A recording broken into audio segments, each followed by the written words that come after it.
Hi, and welcome to another episode of Delaware County Political News, Meet the Expert. I am your host, Larry DeMarco, and today we are here with Jim Turner. Jim is the president and CEO of Dunamis Marketing, a full-service strategic marketing firm that specializes in event execution, corporate community partnership programs, ethnic marketing, and mass media production and placement. Jim is currently contracted with the Chester Water Authority's Regional Development and Government Relations Team, Widener Small Business Development Center, and the Reach Gospel Radio Network. Jim is a commissioner of the Pennsylvania Commission on Crime and Delinquency, chair of United Way of Delaware County, chairman of Eastern University Academic Charter School, and board member of the following organizations: Freeman Art Alliance, Delaware County Community Foundation, Boys and Girls Club of Chester, Community Capital Works, Chester Community Improvement Project, Chester Redevelopment Authority, Widener Partnership Charter School, the President's Advisory Board of Widener University, and the Southern Chester County Chambers of Commerce. Please enjoy my interview with Jim Turner. Jim, thank you for being a guest on Delaware County Political News. Thanks for having me today. There has been some recent development in Chester on the Avenue of the States with some business development, but I understand that you were involved in Chester City economic development back in the late 1990s, early 2000s. During that time, what was your involvement with all that? So my original involvement started with a program called Micro Enterprise that I was doing with an organization out of Philadelphia Development Partnership, and the state of Pennsylvania. And it was to help first-time business owners get started in the city of Chester. And during that process, some tremendous things began to happen. At that particular time, Dominic Pileggi was mayor, and there were some different things that were going on with council. As you know, he became the senator, and him becoming senator led to me having an opportunity to become the director of economic development for the city of Chester. For a timeline for people, when did Mayor Pileggi take office? Do you remember? That was, I think, like in 1997, somewhere around there, somewhere in that area. I think it was in maybe 2003 or 2004, Senator Bell passed, and Dominic won a special election, became the state senator. And I'll kind of give you the whole story because it's kind of funny. So Dominic becomes senator. Wendell Butler, who was the chief of police, becomes mayor. But he was a 27-year military vet, 30 years with the police force, knew nothing about running a city government. And this was what year he took over? This was 2003, okay. To around 2003.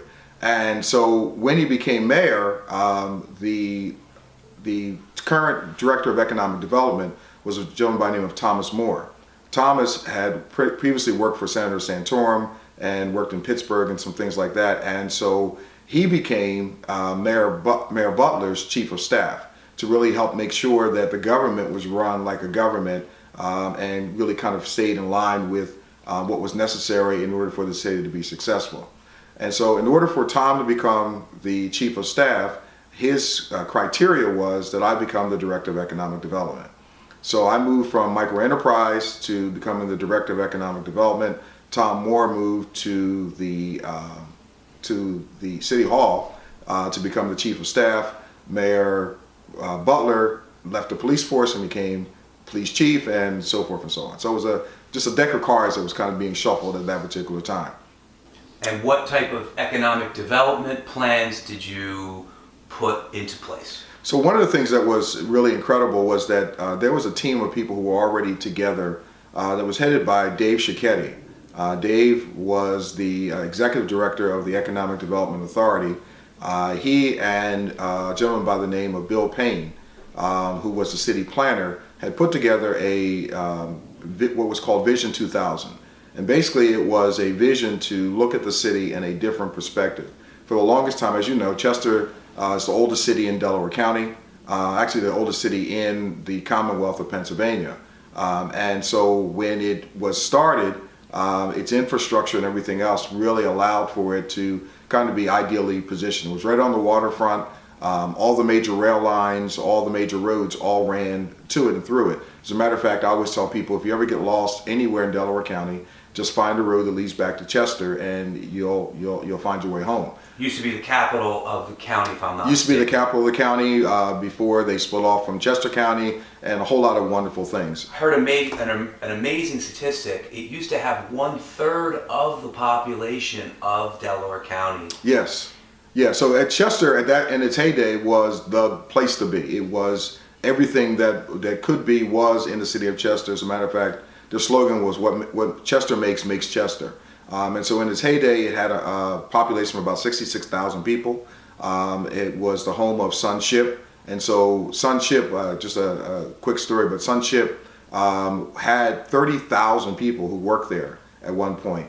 And their shift changes were 10,000 people. Mayor Butler used to tell me the story that when he was a beat cop, that the job of the new beat cops was to manage the traffic coming out of Sunship. Because it was so many people. So you had Sunship, you had Reynolds Aluminum, you had Ford Motor Company, you had GE, you had all kinds of major things here. The first Sears department store was all here in the city of Chester. So it was the place to be and to go. After World War II, basically it fell apart. Most of the middle class left after World War II. Sunship closed. Not too far after that, Why did it fall apart? What were the factors that caused so that? the major factors that took place during that time period was the fact that because it was such an old city, all of its plants were in fact old. And so after World War II, everyone was looking for a cheaper way of doing business. So you had unions that had come in, you had a number of other things that had started taking place. And so it was much cheaper to build a ship, for instance, in Virginia and further down south than it was to build it in Chester.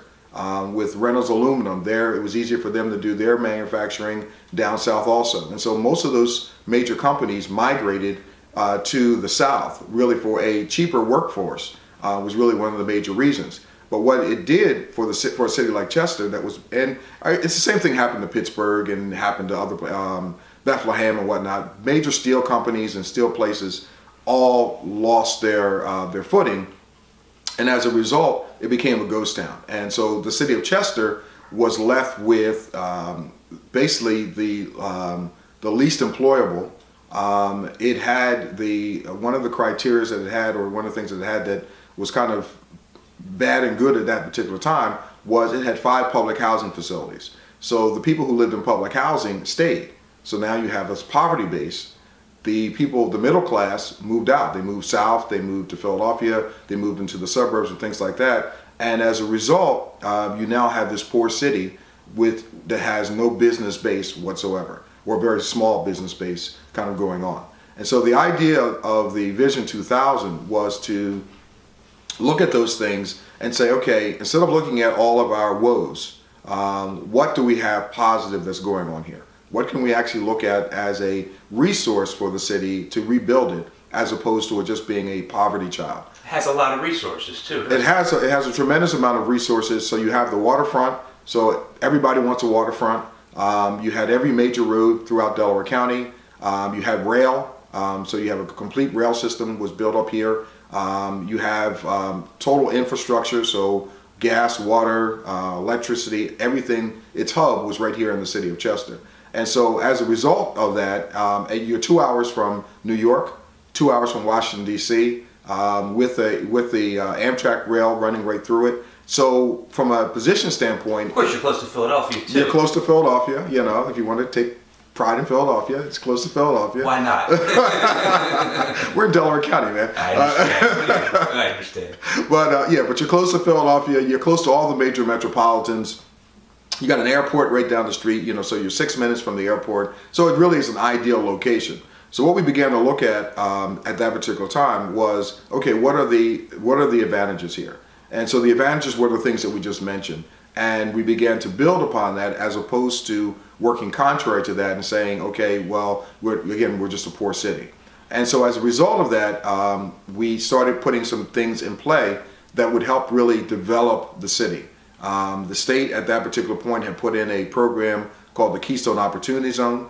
The Keystone Opportunity Zone was basically an incentive program that allowed for development to take place in brownfields, that were not areas that could not be developed, and Chester had a lot of those. Laura, there was a lot of blight, and to take those areas, and for 10 years there was no taxes on that. So it was an incentive for a developer to come in, get started, begin to build their base, and then and grow their business, and then redo the community. So the first project here in the city of Chester was, actually the first one was just this little small coffee shop on Avenue of the States, and then a little hoagie shop called Stacky's that was on 291. So we helped Stacky's get a new building, and that was one of the first projects we did. Then we went forward and did the Wharf at Rivertown.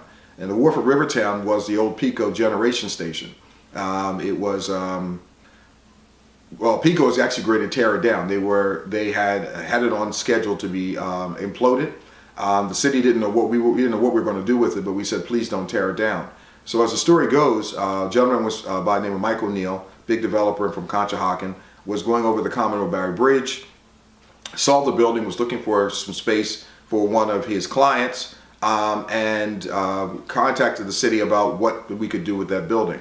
And so as a result, he bought it, put $76 million of his own money into it, and when it was all finished, it was 400,000 square feet of grade A office space, and it was the first real major economic engine for the city. And so companies like Wells Fargo moved into there. Now today, Power Home Remodeling has a large portion of it. A company like an international company called Synergy, and a lot of other small businesses, moved into that particular location. And what it said to us was that the city of Chester could be a major player in business and office development and things like that. So it began to shift the paradigm of us just being a poor city to being a new city altogether.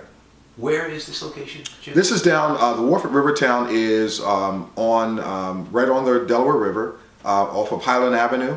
And in that area, same area, you might know better, the soccer stadium is there, Talon Stadium, which was PPL Park, right? So that was the area that we began the development, because again, that area was filled, it was a brownfield. So basically nobody was going down there. It was a place where people dumped stuff and things like that. So by cleaning that area up, it now set a whole different precedence to what could begin to take place here in the city of Chester. And when was that? So the Wharf at Rivertown was around 2005 is when it went online. We began the process with the Wharf at Rivertown. The next thing that took place was, and none of this was like we had this magic crystal ball that these things would actually take place. But what we began to do is run the city like a business and market it like such. And so what we began to do is say to the whole world out there, hey, there's an opportunity to do things. So the next project that came along that was of note and still, very, very much alive and thriving, it was the Chester Downs and Marina. So in the old Sun Ship site, which was totally dilapidated, nothing going on at all, a group of racing enthusiasts came along and wanted to do a harness racetrack. And so they took and they bought that space and they began working on putting a harness racetrack there at that particular site. Unbeknownst to us and to them, Governor Rendell would take office and he would put in gaming. When he put in gaming, in the legislation, it was written that if you had any kind of racetrack in the state of Pennsylvania, you had first dibs on a casino. And so Chester Downs turned into Harris Racetrack and Casino. So $476 million, 1,700 employees, 10 million visitors per year, and to the city, $10 million, a minimum of $10 million towards the capital that went into the city funds. Now, why that was so important was at the time the city budget was $40 million. So 10 million of that of that 40 million was coming from one entity. So 25% of the revenue that was necessary to stabilize the city of Chester was coming from that one venture.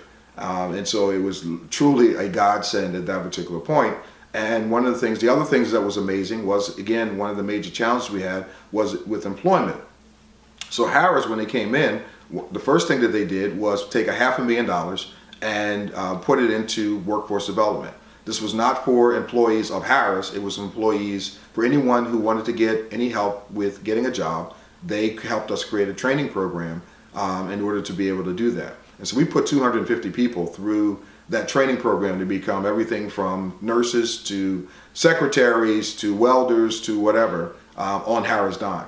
And then after that, we created a program that I was very proud of called Chester First. And that program basically allowed for when Harris and anyone else was doing any kind of business, they had to look at a Chester resident first.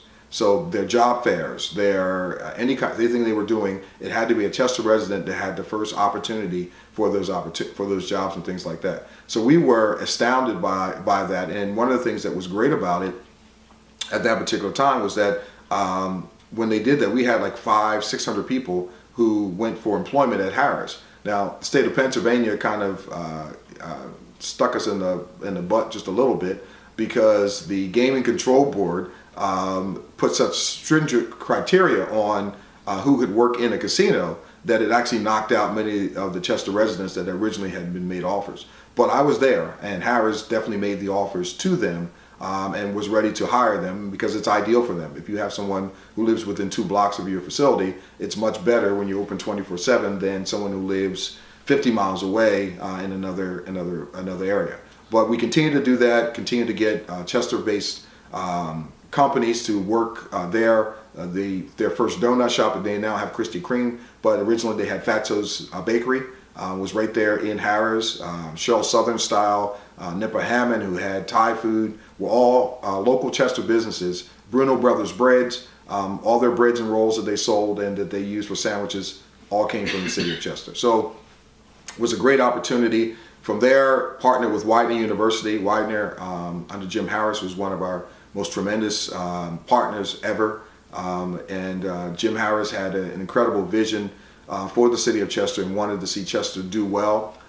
So not only did he help us with major economic projects, but one of the things that they did that you see now is Jim Harris helped us to get the first hotel in the city, the Best Western, which was on Providence Avenue, along with something that I was excited about, and probably most people don't get excited about this, but a 7-Eleven. Because I could go get a big gulp and a cup of coffee, and it had a national brand on it. So on Providence, the one on Providence. Oh, right? Providence, right. So all that originally was some dorms that was there. Jim Harris allowed us to tear those down. We brought in a developer, and that developer created that whole retail center in that particular area there. So it was huge in, again, changing the face of the city, along with University Crossings, which was an incubator for small businesses, small tech businesses and things like that. So the development of the lens for the new Hubble telescope was developed there in the city of Chester at that particular location. A company by the name of Navmar created a technology that allows firemen to see through walls. It was originally created for sonar for the Navy. They adapted it so that a fireman could, with this device, can see through a wall and tell where there's actual bodies, as opposed to breaking in through an area and being in danger of themselves and things like that. So a lot of great things happening during that particular time.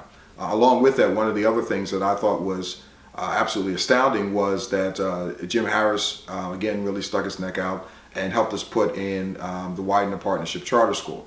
And so it's the first and actually only at this particular point university-owned charter school in the country. And that was because the Chester Upland School District was having so many challenges. And he helped us to put that into play to make sure that our children had a great opportunity to get a quality education as they would if they were in some other part of the country or county. Give me a little time frame for the last few that you were discussing. So the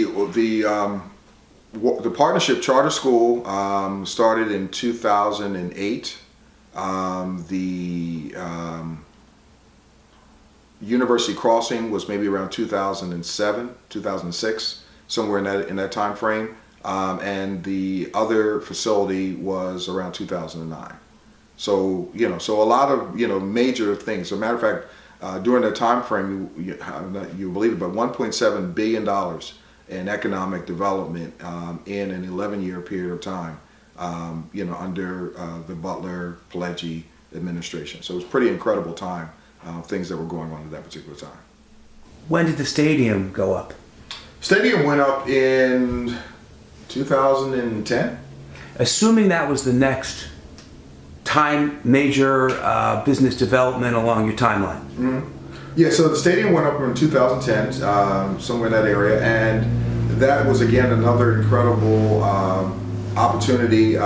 Some folks, actually from Swarthmore, was really the lead on that. We're looking to bring Major League Soccer into the area.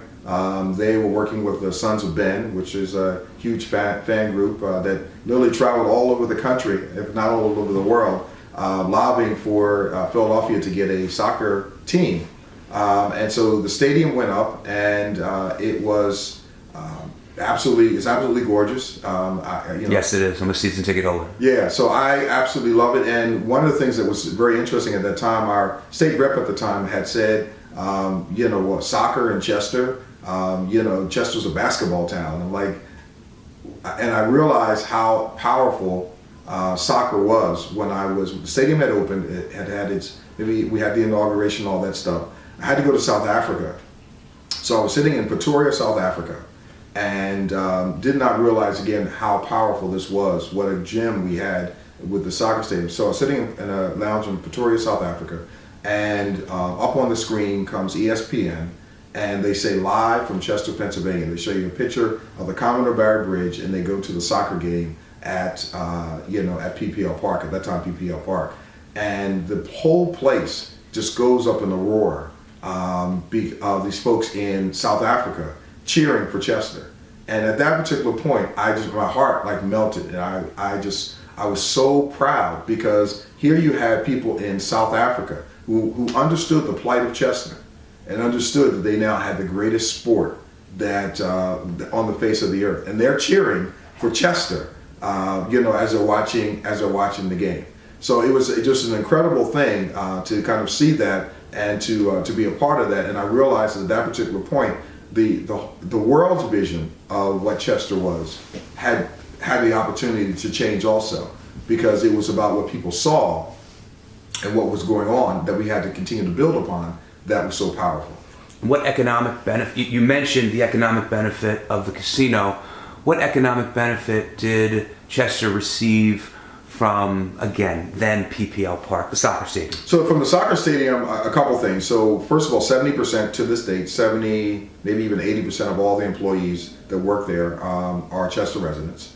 So they have a lot of pride in that. They work with Chester businesses along their piece there.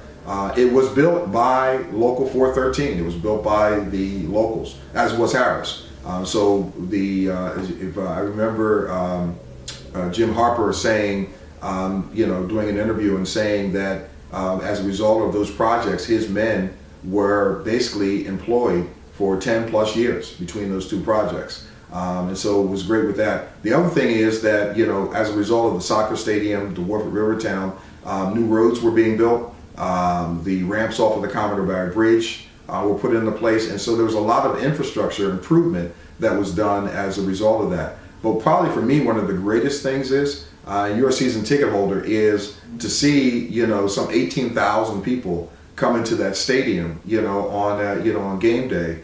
And when they're there, they say, this is Chester. And so that, again, mindset, and those folks, working within our community. One of the things that was really powerful with the Sons of Ben is the Sons of Ben adopted the Bernardine Center. And so whenever they do a game, they also do food drives. And so they're actually helping the people of the city of Chester through the Bernardine Center with food drives, with all kinds of Soccer for Success programs, and any number of other things that they can do to be a part of the community. these are things that would not have taken place. These programs would not have come in to the city of Chester without those programs, actually those buildings and those opportunities beginning to take place. So it was a powerful time, with all those things there. What bond rating did Chester have during this time? So one of the things that was absolutely tremendous, and Shep Garner and Tom Moore did a tremendous job, as I said, of running the city like a business. So the city of Chester, during the Butler administration, had a AAA bond rating, and unfortunately, that has been greatly deteriorated and actually gone under the current administration. But during that time period, it was, it had become very attractive, and so.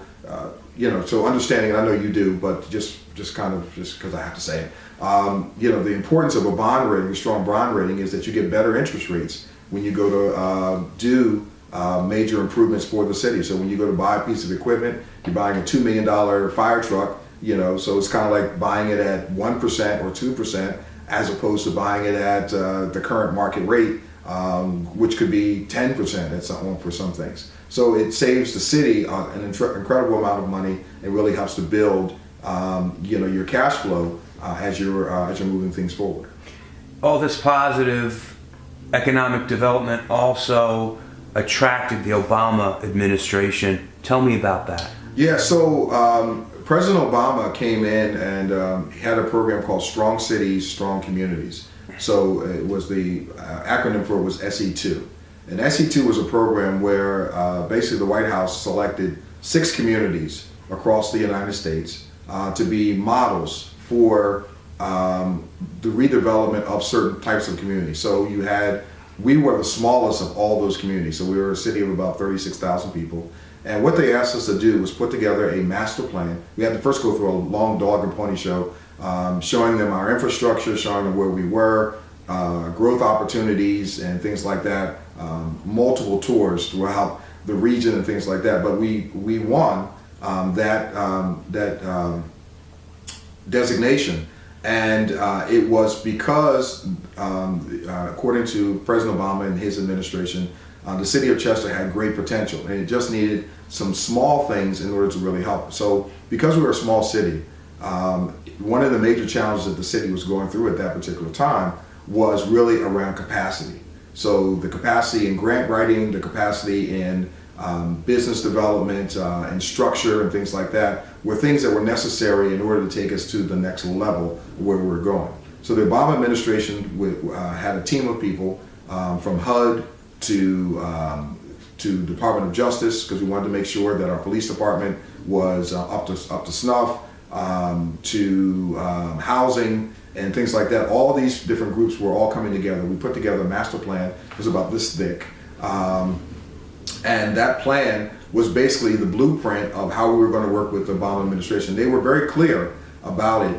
They were not giving money. So this was not about money. This is about working with your current people and putting together a plan and then using the resources in Washington in order to help implement those plans. So we then had basically a hotline, if you will, to the Department of Justice, a hotline to HUD, a hotline to the SBA for anything that we wanted to do in order to move the city forward. And so we had put together a plan in order to begin to do that. So in other words, what type of resource would they give? Give an example of the help that they would provide. So for instance, for the police, so there was all kinds of very expensive training on community policing. That was the new model, which is the model that the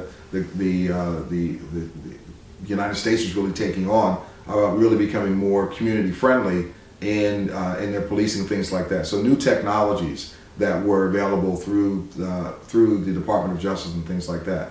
With grants and things like that, when we were trying to, one of the challenges we had in the city of Chester was that at one point 63% of all the housing in Chester was rental. And so one of the things we were working on was home ownership, because we believe that the more homeowners you could put into play, the more stable a community would become. And so as a result of that, we needed to put together programs that helped us to do just that, to put in more homeowner programs and things like that. So we worked with HUD in order to put together things like working with the Chester Housing Authority to put in actual homeowner programs. So teaching people who lived in public housing how to own their own homes, things like that.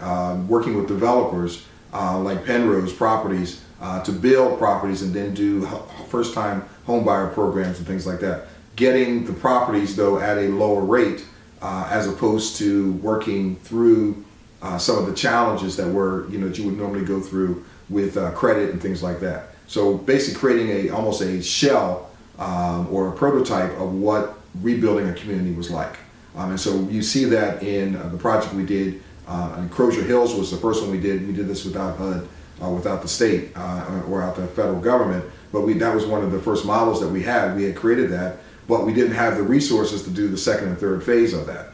And so this is what our relationship with HUD was about to do. So we built, for Crozier Hills, we built 26 single-family homes in that particular area.